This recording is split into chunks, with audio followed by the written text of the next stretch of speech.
Materiale da utilizzare: asciugamano, mantellina per incolore, Scottex, spazzola piatta, pettine a coda, mollettoni, ciotola e pennello, decolorante blu, acqua ossigenata 20 volumi, misurino, stagnola, becchi d'oca, guanti.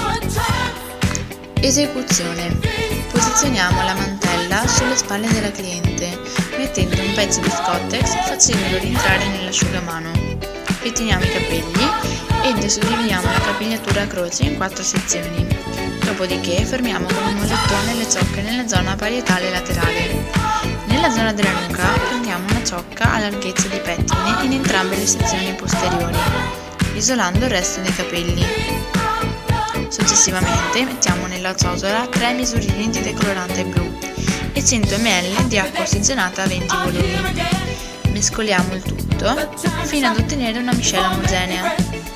Poi con il pennello mettiamo una piccola quantità di prodotto nella carta stagnola. Posizioniamo la parte di ciocca interessata sulla cartina e con il pennello applichiamo il decolorante fino a coprire bene la ciocca. Chiudiamo la cartina ed eseguiamo lo stesso procedimento in entrambi i lati. Lasciamo in posa dai 20 ai 30 minuti, tenendo sempre controllata la schiaritura.